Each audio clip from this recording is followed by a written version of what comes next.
Goal, nation's leading institute.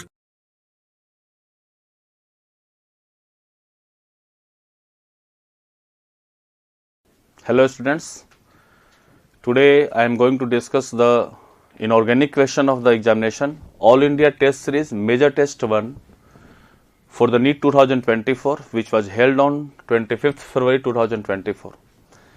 So we are going to discuss the inorganic question. Question number first, that is the 52. Assertion reason question है. assertion बोल रहा है PbI4 does not exist. बिल्कुल सही statement है. यह PbI4 exist नहीं करता है. PbI4 readily convert into PbI2 plus I2. एक तो इसका कारण यह है कि PbI4 में आयोडीन का रिड्यूसिंग एजेंट बहुत अच्छा है और Pb का +4 खुद अनस्टेबल है, इसलिए चाहता है कि Pb+2 में बन जाए.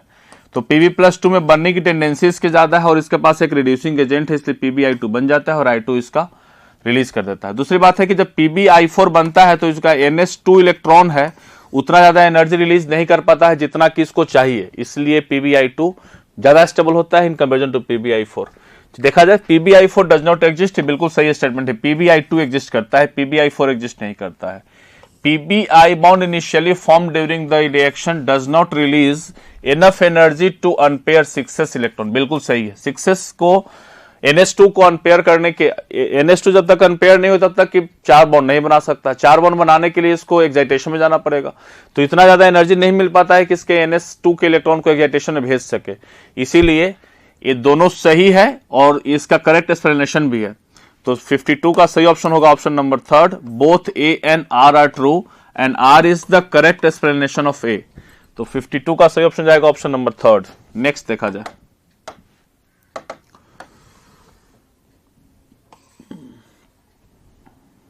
Question number 55. The product is or are form during the hydrolysis of diborane. B2S6 diborane होता है, इसको हाइड्रोलिसिस करवा दीजिए, H2O डाल दीजिए तो ये बोरिक एसिड देता है, H3BO3 देता है और साथ में हाइड्रोजन गैस को भी इवॉल्व करता है. तो सही ऑप्शन होगा H3BO3 एंड H2O. तो 55 का सही ऑप्शन होगा ऑप्शन नंबर 3. नेक्स्ट है question number 58. The correct increasing order of lone pair of electrons on the central atom. Lone pair of electron IF7 के पास 0, IF7 के पास 0 है, IF5 के पास 1 है, ClF3 के पास 2 है. 7 इलेक्ट्रॉन होते हैं, 3 बॉन्ड बना चुका है, 2 लोन पेयर बचा रहेगा. और XCF2 जेनॉन के पास 8 होते हैं, 2 बॉन्ड बना चुका है, 3 होगा, 3 2 6 और 2 8. तो सबसे इंक्रीजिंग ऑर्डर में पूछा, सबसे कम IF7, IF5, ClF3 and XCF2. First option सही है. 0 1 2 एंड 3 पहला ही ऑप्शन सही है. तो 58 का सही ऑप्शन होगा option number 1. Increasing order of number of lone pair में first is the correct option. Next देखा जाए. 61. Arrange the following in increasing order of the ionic radii. C4-, N3-, O2- and F-. Electron count करें तो सबके पास 10 है. फिर से iso electronic है और आइसो इलेक्ट्रॉनिक में चार्ज, निगेटिव चार्ज बढ़ेगा, साइज बढ़ेगा. तो इंक्रीजिंग ऑर्डर में पूछ रहा है तो सबसे छोटा साइज होगा फ्लोरीन का, उसके बाद ऑक्सीजन का, उसके बाद नाइट्रोजन का और सबसे बड़ा साइज होगा कार्बन का. आइसो इलेक्ट्रॉनिक में निगेटिव चार्ज बढ़ेगा, साइज बढ़ेगा, पॉजिटिव चार्ज बढ़ेगा, साइज घटेगा. तो देख लीजिए कौन सा ऑप्शन सही जा रहा है. Option number 3. F-, O2-, N3- and CF4. Increasing order में लिखना है, इस बात को ध्यान देना है.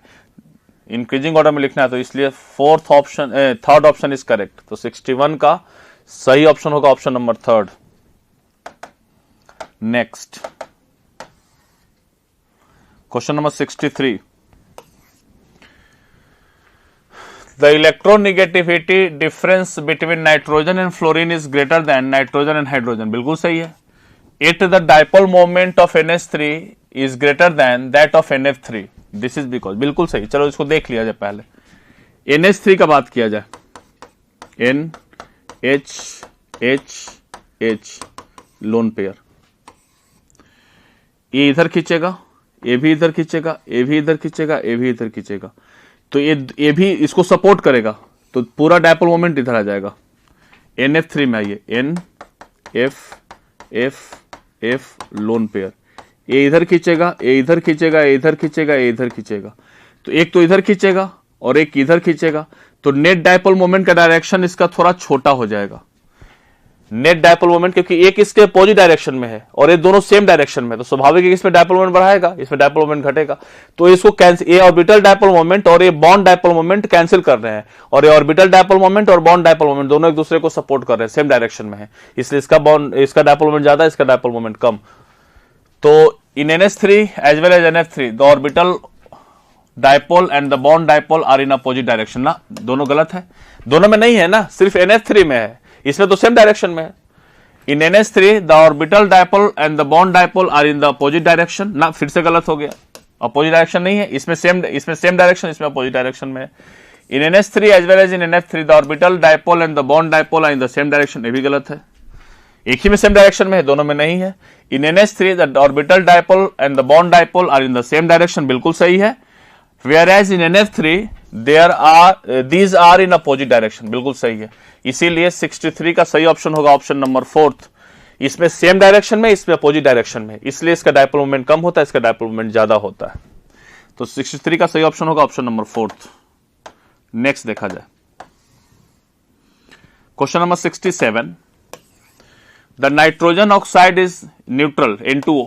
न्यूट्रल ऑक्साइड कौन कौन से होते हैं? न्यूट्रल ऑक्साइड कौन कौन से होते हैं? CO, NO, N2O, these are the neutral oxide. तो इसलिए न्यूट्रल ऑक्साइड कौन से होंगे? N2O। 67 का सही ऑप्शन होगा ऑप्शन नंबर 2। नेक्स्ट देखा जाए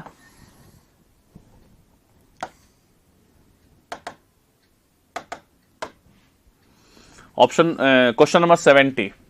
The bonds present in the structure of dichromate ion are dichromate ion Cr double bond O, O minus O, Cr double bond O, O minus। ये आपस में रेजोनेंस करते हैं, ये आपस में रेजोनेंस करते हैं, और रेजोनेंस करने की वजह से 6 के 6 बॉन्ड इक्विवेलेंट हो जाते हैं और ए बॉन्ड नॉन इक्विवेलेंट होते हैं। 4 equivalent CRO bonds are only, गलत है। 6 equivalent CRO bonds and only 1 O bond, ना O बॉन्ड इक्विवेलेंट कहीं नहीं है। 6 equivalent CRO bonds only and 1 CR ना CR बॉन्ड तो इसमें है ही नहीं। 6 equivalent CRO bonds and only and 1 CROC, बिल्कुल सही है। 6 इक्विवेलेंट CRO बॉन्ड है एंड 1 बॉन्ड है CRO बॉन्ड, CRO बॉन्ड, इसलिए सही ऑप्शन होगा ऑप्शन नंबर 6, ऑप्शन नंबर 4। 70 का सही ऑप्शन होगा option number 4। 6 equivalent CRO bonds and 1 CRO bond, CRO bond. 70 का सही ऑप्शन होगा ऑप्शन नंबर 4। नेक्स्ट देखा जाए question number 72। Question number 72। The inner orbital complex Mn +3 4s0 3d4 1 2 3 4 1 2 3 4 Cl एक Weikfield ligand है, विकफील्ड लिगेंड है, नो पेयरिंग, नो पेयरिंग, इसलिए इसका हाइब्रिडाइजेशन क्या हो जाएगा? sp3d2। कैसा कॉम्प्लेक्स होगा? आउटर डी ऑर्बिटल यूज करेगा, इसलिए आउटर ऑर्बिटल होगा। फिर से यहां वही कहानी है, Fe+3 होगा, 4s0 3d5, F- फिर से विकफील्ड लिगेंड है, इसलिए पेयरिंग पॉसिबल नहीं है, नो पेयरिंग, नो पेयर। इसका हाइब्रिडाइजेशन क्या हो जाएगा? sp3d2। कौन सा? ये भी आउटर ऑर्बिटल कॉम्प्लेक्स होगा, आउटर ऑर्बिटल कॉम्प्लेक्स होगा ये भी। कोबाल्ट +3 है, कोबाल्ट +3 के लिए ऑक्सीजन डोनर स्ट्रॉन्ग फील्ड होते हैं, हेलोजन स्ट्रॉन्ग फील्ड नहीं होता है। यहां भी 4s0 3d6 हो जाएगा और F- एक विकफील्ड लिगेंड है, फिर से वही कहानी, sp3d2 आउटर ऑर्बिटल कॉम्प्लेक्स होगा। कोबाल्ट +3 है और ऑक्सीजन डोनर है, स्ट्रॉन्ग फील्ड होगा। कोबाल्ट +3 के लिए ऑक्सीजन डोनर स्ट्रॉन्ग फील्ड हो जाता है। 4s0 3d6 होगा, इसमें 3d6 में पेयरिंग कर लेगा, 3d6 में पेयरिंग करवाएगा और 2 इसका खाली होगा, इसलिए इसका हाइब्रिडाइजेशन क्या हो जाएगा, d2sp3 इनर ऑर्बिटल कॉम्प्लेक्स होगा, इनर ऑर्बिटल कॉम्प्लेक्स होगा, डायामैग्नेटिक नेचर का होगा, कोई भी अनपेयर्ड इलेक्ट्रॉन नहीं बचेगा, इसलिए molecule is diamagnetic in nature. तो इनर ऑर्बिटल कॉम्प्लेक्स कौन होगा, फोर्थ। ऑक्सिलेटो, कोबाल्ट ऑक्सिलेटो का जो कॉम्प्लेक्स है that will be the inner orbital complex, d2sp3 hybridisation diamagnetic low spin complex होगा। तो 72 का सही ऑप्शन होगा ऑप्शन नंबर 4। नेक्स्ट देखा जाए 76 number question, the coordination number of thorium in, यहीं पे देख लिया जाए थोरियम, तो ये तो बाइडेंटेट है, दिस इज बाइडेंटेट लिगेंड, और 4 है तो ये तो 8 बना लेगा, और H2 है तो मोनोडेंटेट है, H2O मोनोडेंटेट है तो ये 2 बनाएगा। टोटल नंबर ऑफ कोऑर्डिनेशन में कितना होगा, 10। सेकंड ऑप्शन 76 का सही ऑप्शन होगा ऑप्शन नंबर 2। नेक्स्ट मूव किया जाए क्वेश्चन नंबर 79, एसर्शन रीजन का क्वेश्चन है। CuSO4.5s2 is blue in colour, बिल्कुल सही, ब्लू विट्रॉल इसको बोलते भी है। The ligand H2O molecules cause splitting of d orbital in CuSO4.5s2O resulting, बिल्कुल सही है। यहां पे CuSO4 एक लिगेंड की तरह काम करता है, CuH2O का होल 4 SO4.H2O, तो यहां पे जो लिगेंड की तरह काम करता है यही इसको डी ट्रांजिशन करवाता है, और इस वजह से ये मॉलिक्यूल कलर शो करता है। D9 कन्फिगरेशन हो जाता है, इसमें Cu का चार्ज +2 हो जाता है, D9 होता है, और D9 में डी ट्रांजिशन संभव है, और डी ट्रांजिशन होगा इसलिए कलर शो करता है। तो इसका असर्शन और रीजन दोनों सही है और करेक्ट एक्सप्लेनेशन भी है, इसलिए 79 का सही ऑप्शन होगा ऑप्शन नंबर 3। नेक्स्ट मूव किया जाए अगला क्वेश्चन पे, question number 82, the incorrect matching of colour of halogen, fluorine बिल्कुल येलो होता है, सही है, क्लोरीन ब्लैक गलत है, इसका कलर होता है येलोइश ग्रीन, नहीं ग्रीनिश येलो, येलोइश ग्रीन नहीं ग्रीनिश येलो होता है, इसलिए ब्लैक नहीं, गलत है। तो सही ऑप्शन इसका होगा 82 का सही ऑप्शन होगा 2 ही। ब्रोमीन रेड कलर का होता है, आयोडीन वायलेट, आयोडीन सॉलिड होता है, वायलेट कलर का होता है, बिल्कुल सही है। ब्रोमीन लिक्विड होता है, रेड कलर का होता है। क्लोरीन का कलर होता है ग्रीनिश येलो, ब्लैक नहीं होता है, इसलिए 82 का सही ऑप्शन होगा ऑप्शन नंबर 2। 84 अगला क्वेश्चन है, question number 84, which of the following molecules containing only pi bonds, MOT का पार्ट है, एमओटी में C2 एक ऐसा मॉलिक्यूल है जिसमें C2 में सिर्फ और सिर्फ पाई बॉन्ड है, इसमें कोई सिग्मा बॉन्ड नहीं होता है। अब C2 का अगर आप वो बनाएंगे, एमओटी का स्ट्रक्चर बनाएंगे C2 का, देख कुछ इस तरह से होता है। C2 का अगर एमओटी का स्ट्रक्चर बनाएंगे तो sigma 1s, sigma star 1s, sigma 2s, sigma star 2s,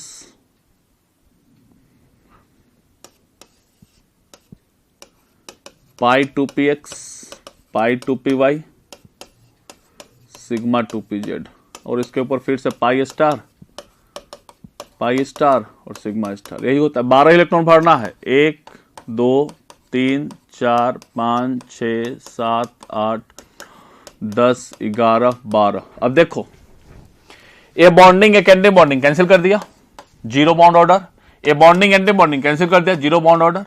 अब इसका अगर बॉन्ड ऑर्डर निकालेंगे तो बॉन्ड ऑर्डर में नंबर ऑफ इलेक्ट्रॉन कितना, 2 2 4, एंटी बॉन्डिंग 0/2 आ जाएगा।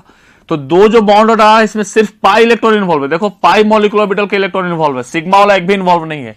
ए सिग्मा इसको कैंसिल किया, ए सिग्मा इसको कैंसिल किया, तो सिर्फ पाई इलेक्ट्रॉन ही बॉन्ड फॉर्मेशन में पार्टिसिपेट कर रहे हैं, इसलिए इसमें सिर्फ और सिर्फ पाई बॉन्ड होता है। इसी का भाई बोरन है B2, इसमें भी ओनली पाई बॉन्ड होता है, only pi bond, no sigma bond, इस बात को याद रखना है।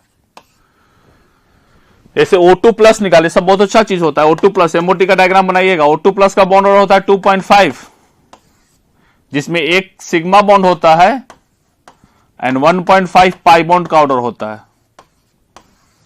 लेकिन बोला कि सिर्फ पाई बॉन्ड, तो सिर्फ पाई बॉन्ड कंटेन करने वाला C2 एंड B2 होता है, C2 एंड B2 होता है। एमओटी का पार्ट आप इसको ऐसे बना सकते हैं, देख सकते हैं, चेक कर सकते हैं। कोई दिक्कत आएगी तो आप मुझे कमेंट कीजिएगा, फिर से मैं इसका एमओटी का एक पूरा लेक्चर वीडियो आपको दे दूंगा। बहुत अच्छा चीज, एमओटी से एक क्वेश्चन आने की प्रोबेबिलिटी बहुत ज्यादा रहती है, एमओटी से एक क्वेश्चन आ सकता है, अच्छा चीज होता है सब। B2 एंड C2 में सिर्फ पाई बॉन्ड होते हैं, वनली पाई बॉन्ड। तो 84 का सही ऑप्शन होगा option number third, C2 contains only pi bond. साथ में B2 भी कंटेन करता है, लेकिन ऑप्शन मेरा C2 है, C2 पाई बॉन्ड कंटेन करता है। नेक्स्ट अगला क्वेश्चन लोग चलते हैं 85। The hybridization and number of lone pair of electron on xenon in XeO4 तो xenon 8 इलेक्ट्रॉन होता है, double bond O, F F F F 2 4 2 6 और 2 8। तो इसका हाइब्रिडाइजेशन क्या हो जाएगा, sp3d2 और लोन पेयर कितना हो जाएगा 1, एक lone pair sp3d2 with 1 lone pair. तो 85 का सही ऑप्शन होगा ऑप्शन नंबर फर्स्ट, 85 का सही ऑप्शन होगा option number first, sp3d2 hybridization and 1 loan pair on XeOF4। Next देखा जाए 87। The lanthanide ion that would not show color। अब देखो इसमें जिसके पास अनपेयर्ड इलेक्ट्रॉन नहीं होगा कलर शो नहीं करेगा। अब इसमें सारे का आप इलेक्ट्रॉनिक कन्फ्यूजन लेकर चेक कर सकते हैं। जैसे ल्यूटेटियम मेरा लास्ट एलिमेंट है, 71 एटॉमिक नंबर होता है। इसमें 3 से 3 को 3 इलेक्ट्रॉन निकाल दो, कोई भी अनपेयर्ड इलेक्ट्रॉन नहीं बचेगा, सारे के सारे फुलफिल्ड होंगे, इसलिए कलर शो करने के लायक नहीं होता। बाकी सब में अनपेयर्ड इलेक्ट्रॉन होंगे, इसलिए कलर शो करेंगे। जैसे गैंडोलियम +3 इसमें F7 होगा, ये भी कलर शो करेगा, बाकी सब में कलर शो करेंगे। ल्यूटेटियम मेरा लास्ट शेल का एलिमेंट है, +3 इलेक्ट्रॉन निकाल दीजिए, इसका आउटर मोस्ट शेल के सारे इलेक्ट्रॉन निकल गए, जो अनपेयर्ड थे वो निकल गए, बाकी जो बच गए वो सारे के सारे फुलफिल्ड है, इसलिए they do not show the colour. ठीक है, इसलिए 87 का सही ऑप्शन होगा option number third. Next question number 90। In XeF2, XeF4 एंड XeF6 the number of lone pair on xenon are. तो XeF2 में 8 इलेक्ट्रॉन होते हैं, तो 1 2 3 4 5 6 और 2 8, 3 लोन पेयर इसके पास, 2 और निकालो फ्लोरीन, तो 2 लोन पेयर इसके पास और इसके पास 1 लोन पेयर, 3 2 1। तो 90 का सही ऑप्शन होगा ऑप्शन नंबर फोर्थ। इसके पास 3 लोन पेयर, इसके पास 2 लोन पेयर, इसके पास 1 लोन पेयर। 90 का सही ऑप्शन होगा ऑप्शन नंबर फोर्थ। नेक्स्ट देखा जाए अगला question 93, question number 93। The reaction of ammonia with access of chlorine, अच्छा रिएक्शन होता है। NH3 + Cl2, एक्सेस में क्लोरीन लेते हैं तो रिएक्शन क्या देता है, NCl3 + HCl। अगर अमोनिया एक्सेस ले लेंगे तो क्या देगा, NH3 + Cl2 का रिएक्शन करवाओ और अमोनिया एक्सेस में ले लो तो क्या प्रोडक्ट देता है, the product will be NH4Cl + N2 देता है, ये देता है। हमको ये पूछ रहा है, हमारा ये क्वेश्चन है, तो क्या देगा, NCl3 + HCl, NCl3 + HCl। तो सही ऑप्शन होगा 93 का फोर्थ, 93 का option number fourth is the correct option. Next question number 96। The acidified KMnO4 act as an oxidising agent, बिल्कुल सही है। The compound which changes into I-2I2 change करता है, बिल्कुल सही है। Fe+3 to ना, ये तो रिडक्शन है ना, ये तो रिड्यूसिंग एजेंट चाहिए, इसमें ऑक्सीडाइजिंग एजेंट तो काम नहीं करेगा, गलत हो गया।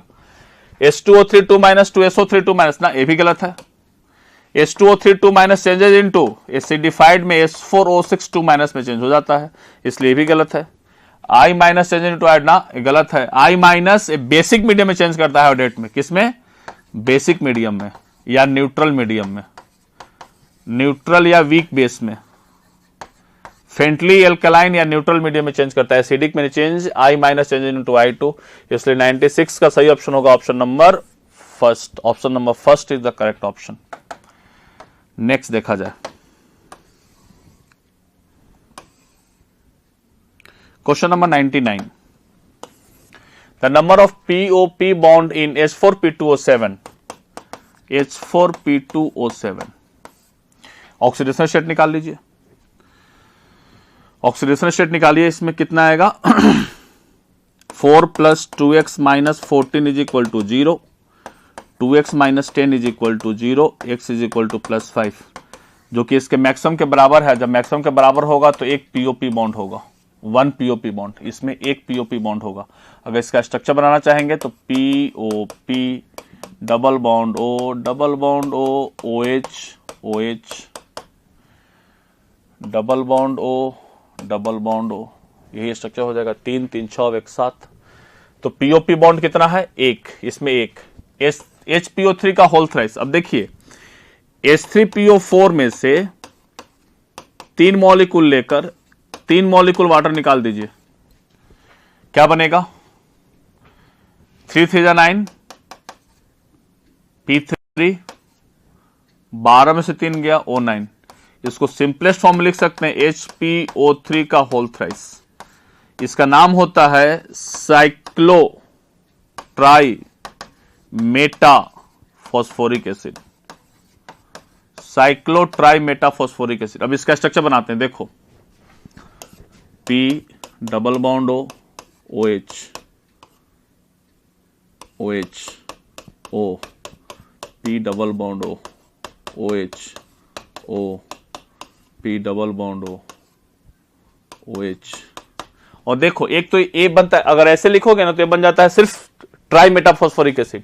अब यहां से भी एक ऑक्सीजन है और यहां से OH और यहां से H, ये दोनों निकाल के उसको जोड़ दो तो ये बन जाएगा ये वाला कंपाउंड। तो पीओपी लिंकेज कितना है? देखो POP 1, POP 2, POP 3, तो इसमें कितना बनेगा? 3, इसमें 1, इसमें 3। और P4 और 10 का स्ट्रक्चर पता है कैसे होता है? PO O, P O, P O, double bond O, double bond O, double bond O, double bond O, O। देख लो पीओपी लिंकेज कितना है? 1 2 3 4 5 और 6, इसमें 6 लिंकेज होते हैं। P4 और 10 का structure, this is the P4 10 structure.